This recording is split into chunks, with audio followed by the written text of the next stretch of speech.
अस्सलाम वालेकुम, welcome to our channel. आज हम बना रहे हैं एक ऐसी डिश जो हर दावत, ईद गैदरिंग और फैमिली गेट टुगेदर की शान होती है। यस, आपने भी देखा है, वो है मटन शामी कबाब। ये बाहर से परफेक्टली गोल्डन और क्रिस्पी है और अंदर से इतने सॉफ्ट कि मेल्ट इन माउथ वाला टेस्ट आपको मिलेगा। मटन कीमा, चना दाल और एरोमेटिक मसालों का ये क्लासिक कॉम्बिनेशन सदियों से साउथ एशियन किचन्स का फेवरेट रहा है। अगर आप भी रेस्टोरेंट स्टाइल शामी कबाब्स घर पे ही बनाना चाहते हैं जो ना टूटे ना ड्राई हो, हर बार परफेक्ट बने, तो आज की रेसिपी तो सिर्फ आपके लिए बनी है। साथ ही मैं आपको कुछ ऐसे टिप्स भी बताऊंगी जो आपके कबाब्स को एक्स्ट्रा जूसी, सॉफ्ट और फ्लेवरफुल बना देगा। तो वीडियो को एंड तक ज़रूर देखिएगा। और चलिए अब इसके इंग्रेडिएंट्स देख लेते हैं। तो सबसे पहले हम लेंगे 8 से 9 सूखी लाल मिर्च और 5 से 6 हरी मिर्चें। फिर हम लेंगे 1 कप ऑयल, ये फ्राई करने के लिए है कबाबों को। फिर हम लेंगे 1 टेबलस्पून घर का बनाया हुआ गरम मसाला। फिर हम लेंगे 1 टीस्पून हल्दी का। फिर हम लेंगे 150 ग्राम चना दाल, ये मैंने ओवरनाइट सोक किया था।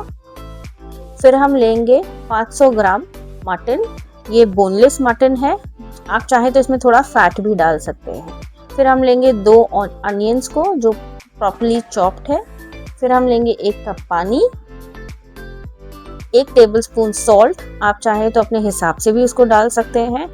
फिर हम लेंगे 2 टेबलस्पून जिंजर गार्लिक पेस्ट का। फिर हम लेंगे 2 से 3 चॉप्ड हरी मिर्चें। फिर हम लेंगे 1 अंडा और 1 कप चॉप्ड कोथिमीर का। तो चलिए बनाना शुरू करते हैं। तो सबसे पहले हम एक कुकर ले लेंगे, उसमें हम चना दाल को डाल देंगे, ये रात भर भीगी हुई है। फिर हम उसमें डाल देंगे सूखी लाल मिर्चें।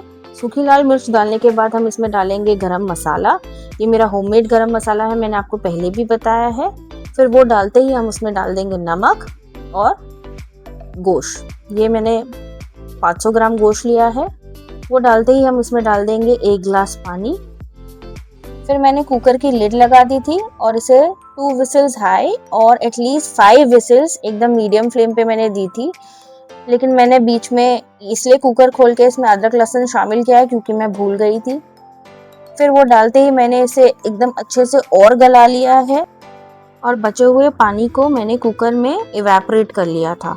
फिर मैं इसे अच्छी तरीके से ठंडा करने रख दूंगी और जैसे ही वो ठंडा हो जाएगा मैं एक मैशर की मदद से उसे मैश कर लूँगी। आप याद रखिएगा कि आपको दाल और मटन का प्रोपोर्शन एकदम इक्वल नहीं रखना है। कुछ लोग इक्वल रखते हैं, जैसे पाव किलो चना दाल है तो पाव किलो वो रखते हैं, नहीं, अगर आप ऐसा करेंगे तो आपके कबाब बहुत ज़्यादा ड्राई हो जाएंगे।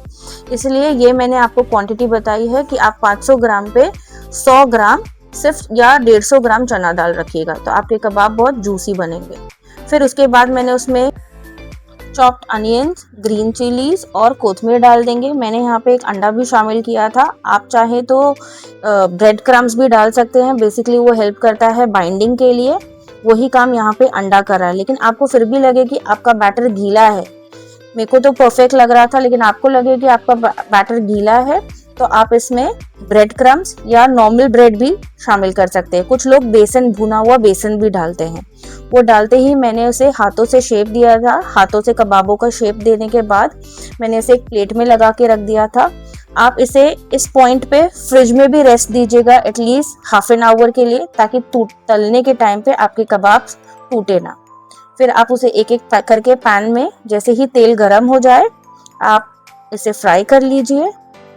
मेक श्योर करिएगा कि आप बार बार इसे पलटे ना, एक साइड जब वो कम्प्लीटली हो जाए कुक तभी आप इसे टर्न करके नेक्स्ट साइड से अच्छे से गोल्डन करने तक आप इसे फ्राई करिएगा। फ्राई करते ही आप इसे एक प्लेट में निकाल के रख दीजिए। आप इस पॉइंट पे अपने जो कच्चे शामी कबाब है फ्राई करने से पहले आप उन्हें एक जिपलॉक बैग में निकाल के स्टोर भी कर सकते हैं, फ्रीज कर सकते हैं, वो कम से कम 1 महीने तक खराब नहीं होंगे। और जब भी आप फ्राई करेंगे उसे निकाल के देखना, वो इसी तरीके से जूसी और सॉफ्ट बनेंगे। यहाँ पे मैंने कबाबों को स्लाइस्ड अनियन, स्लाइस्ड टमेटोज और लेमन के साथ सर्व किया था। आप इसे एज अ स्टार्टर डिश भी यूज़ कर सकते हैं और आप इसे पेयर अप कर सकते हैं पाव के साथ। कबाब पाव तो आप बहुत फेमस है बॉम्बे का। आप चाहो तो इसे पराठे के साथ खा सकते हैं या दाल चावल के साथ, तो ये एक परफेक्ट कॉम्बिनेशन है। कबाबों को मैश करने के बाद आप चाहें तो उसमें उसी वक्त कोयले का धुआं भी दे सकते हैं, उससे भी कबाब बहुत फ्लेवरफुल बनते हैं। अगर आपको मेरी ऐसी ही डिशेस और चाहिए स्टार्टर्स से रिलेटेड, तो आप प्लीज़ कमेंट डाउन करिएगा।